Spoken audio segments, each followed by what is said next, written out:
ان الحمد لله وحده والصلاة والسلام على من لا نبي بعده اما بعد فاعوذ بالله السميع العليم من الشيطان الرجيم من همزه ونفخه ونفسه.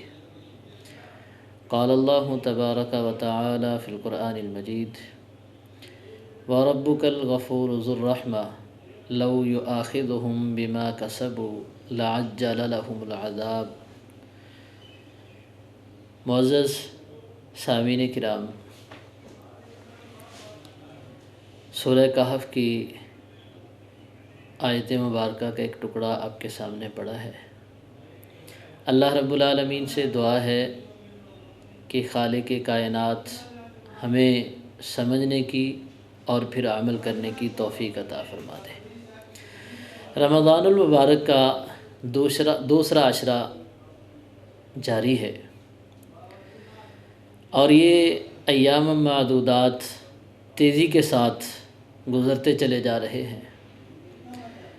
جو بندہ رمضان المبارک میں محروم رہ گیا سو وہ محروم رہ گیا، اللہ رب العالمین سے مغفرت حاصل نہ کر سکا، اپنے گناہوں کی معافی نہ مانگ سکا، اللہ سے اپنے آپ کو جہنم سے آزاد نہ کروا سکا، یقیناً اس بندے نے اپنی زندگی کو، اپنی آخرت کو تباہ کر لیا۔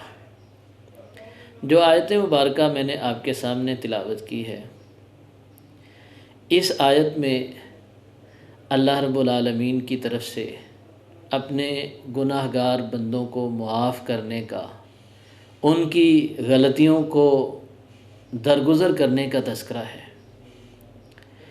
اللہ رب العالمین، جیسا کہ گزشتہ پروگراموں کے اندر یہ بات تمام علماء کرام نے بڑی وضاحت سے بیان کی ہے کہ رمضان المبارک رحمت کا مہینہ ہے، اس میں اللہ اپنے بندوں کو کثرت کے ساتھ معاف کرتے ہیں اور اللہ معاف کرنے کو پسند کرتے ہیں۔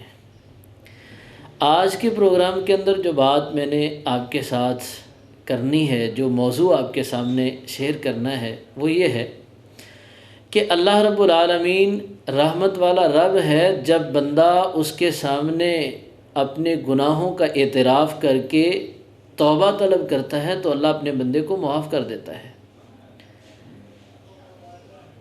کیونکہ مغفرت کا مہینہ ہے، مغفرت کا عشرہ ہے۔ تو اللہ رب العالمین دیگر قرآن مجید کے مقامات پر فرماتے ہیں: قُلْ يَا عِبَادِيَ الَّذِينَ أَسْرَفُوا عَلَىٰ أَنفُسِهِمْ لَا تَقْنَطُوا مِن رَحْمَتِ اللَّهِ۔ اے لوگو، اے میرے بندو، جنہوں نے اپنی جانوں پر ظلم کیا ہے، گناہ کیے ہیں، بہت بڑی بڑی غلطیاں کی ہیں، وہ تمام لوگ اللہ کی رحمت سے مایوس نہ ہوں۔ اللہ معاف کرنے والا ہے۔ ان اللہ یغفر الذنوب جميعا، اللہ تمام گناہوں کو معاف کر دیتا ہے۔ جناب محمد رسول اللہ صلی اللہ علیہ وسلم سے سیدہ عائشہ صدیقہ رضی اللہ تعالیٰ عنہ بیان کرتی ہیں کہ آپ علیہ الصلاۃ والسلام نے فرمایا: ان العبد اذا اعترف ثم تاب تاب اللہ علیہ۔ جب مومن بندہ اللہ کے سامنے اپنے گناہوں کا اعتراف کر لیتا ہے، اپنی غلطیوں کو اللہ کے سامنے مان لیتا ہے، ثم تابا، پھر اللہ سے توبہ کا سوال کرتا ہے، اللہ سے معافی مانگتا ہے: اے اللہ، میں غلطیاں کرنے والا ہوں، اے اللہ میں نے فلاں جرم کیا، فلاں جرم کیا، فلاں جرم کیا۔ بندہ اپنے تمام گناہوں کو اللہ کے سامنے پیش کر دیتا، پھر اللہ سے کہتا ہے: اللہم اغفر لی، اے اللہ مجھے معاف کر دے، اللہ میں نے اپنے گناہوں کو مان لیا ہے، غلطیوں کو مان لیا ہے، اے میرے پروردگار تو مجھے معاف کر دے۔ تو اللہ رب العالمین فرماتے ہیں کہ میں اپنے بندے کو معاف کر دیتا ہوں۔ سیدہ عائشہ فرماتی ہیں: ثم تابا تاب اللہ علیہ۔ جب بندہ اللہ سے معافی مانگتا ہے تو اللہ اس کی معافی کو قبول کر لیتا ہے، اللہ اس کے گناہوں کو معاف کر دیتا ہے۔ معزز سامعین کرام، رمضان المبارک کا یہ دوسرا عشرہ معروف ہے کہ اوسطہ مغفرہ، رمضان کا درمیانی عشرہ مغفرت والا عشرہ ہے۔ ویسے تو میں یہ عرض کرتا ہوں کہ رمضان کا پورا مہینہ ہی اللہ سے معافی طلب کرنے کا مہینہ ہے، تو ہمیں اس مبارک عشرہ میں، مبارک مہینہ میں اللہ سے معافی مانگنی چاہیے، اپنے گناہوں کا اعتراف کرنا چاہیے۔ قرآن مجید کو پڑھیں تو قرآن مجید کے اندر اللہ رب العالمین نے اپنے بندوں کا کثرت کے ساتھ تذکرہ کیا ہے، جو اپنے رب سے معافیاں طلب کرتے ہیں، جو اپنے رب سے اس کے عذاب سے ڈرتے ہوئے اپنی آنکھوں سے آنسو بہاتے ہیں اور نادم ہوتے ہیں، شرمندہ ہوتے ہیں۔ جناب محمد الرسول اللہ صلی اللہ علیہ وآلہ وسلم فرماتے ہیں کہ جب کوئی بھی بندہ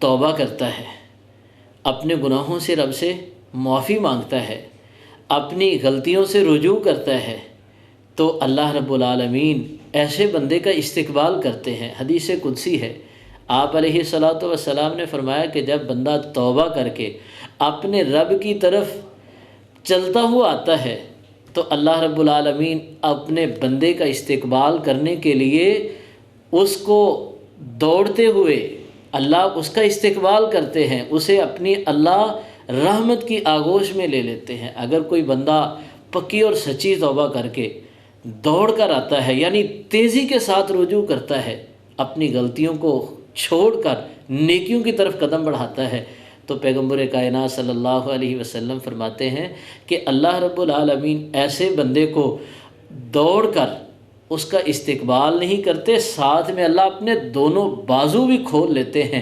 اللہ اپنے بندے کا استقبال کرتے ہیں کہ میرا یہ بندہ غلطیوں سے پاک اور صاف ہو کر اپنے تمام تر گناہوں کو چھوڑ کر خالص میری رضا، میری اور خوشنودی حاصل کرنے کے لیے یہ اپنی خواہشات کو دبا کر میری طرف بڑھ رہا ہے، تو اللہ اس کو دونوں بازو کھول کر اللہ اس کا استقبال کرتے ہیں۔ اور پھر اللہ رب العالمین آسمان پر اپنے فرشتوں کی محفل میں اللہ فخر کرتے ہیں اس بندے پر جو توبہ کرتا ہے، جو اپنے گناہوں سے معافی مانگتا ہے، جو غلطیاں چھوڑ کر نیکیوں کی طرف قدم بڑھاتا ہے۔ پیغمبر کائنات صلی اللہ علیہ وسلم فرماتے ہیں کہ اللہ وحدہ لا شریک فرشتوں کی محفل کے اندر بیٹھ کر کہتے ہیں، اے میرے فرشتوں، یہ وہی انسان ہے جس کی تخلیق کے وقت تم نے اس کی تخلیق کی مخالفت کی تھی۔ آج یہ ساری غلطیاں چھوڑ کر، آج یہ سارے گناہوں کو چھوڑ کر، آج سب نافرمانیوں کو چھوڑ کر یہ جو میرے دروازے پر آیا کھڑا ہے، تو گواہ ہو جاؤ میں نے اس کو معاف کر دیا ہے۔ معزز سامعین کرام، رمضان المبارک مغفرت کا مہینہ ہے، آئیے فائدہ حاصل کیجیے۔ یہ چانس ہے ہمارے پاس، اللہ نے ہمیں موقع دیا ہے کہ ہماری زندگیوں میں رمضان ہے، ہم رمضان کا روزہ رکھے ہوئے ہیں، تو اس حالت میں ہمیں چاہیے کہ اپنے گناہوں کی معافی مانگ لیں۔ یقین کیجیے کہ کبھی بھی ایسا نہیں ہوگا کہ آپ رمضان کے اندر دعا کریں اور اللہ آپ کی دعا کو رد کر دے۔ حدیث مبارکہ آپ علیہ الصلاۃ والسلام نے یقیناً سنی ہوگی، آپ علیہ الصلاۃ والسلام نے فرمایا کہ رمضان کی ہر رات اور ہر دن میں اللہ نے اپنے بندے کے لیے ایک ایسی دعا رکھی ہے جو مقبول ہوتی ہے، رد نہیں کی جاتی۔ ایسی دعا جو اللہ کے ہاں رد نہیں ہوتی۔ آپ اپنے لیے دعا کریں، اللہم اغفر لی، اللہم اغفر لی۔ کیسے ہو سکتا ہے کہ آپ اللہ سے مغفرت طلب کریں اور اللہ رب العالمین کہے کہ نہیں میں آپ کو معاف نہیں کرتا؟ اللہ معاف کرتا ہے، اللہ معاف کرنے کو پسند کرتا ہے۔ تو رمضان کے اندر ہمیں اپنے رب کے ساتھ رجوع کرنا چاہیے، بھروسہ کرنا چاہیے اور اس کی رحمت سے مایوس نہیں ہونا چاہیے۔ اللہ رب العالمین نے قرآن مجید میں فرمایا ہے کہ انہ لا ییأس من روح اللہ الا القوم الکافرون، کہ اللہ کی رحمت سے کفار مایوس ہوتے ہیں، مومن آدمی اللہ کی رحمت سے مایوس نہیں ہوتا۔ مومن آدمی وہ تو اللہ کی رحمت پر یقین رکھتا ہے، اسے تو یہ پکا یقین ہے کہ میں نے جب اپنے رب سے مانگنا ہے، توبہ کرنی ہے، تو میرا رب مجھے معاف کر دے گا۔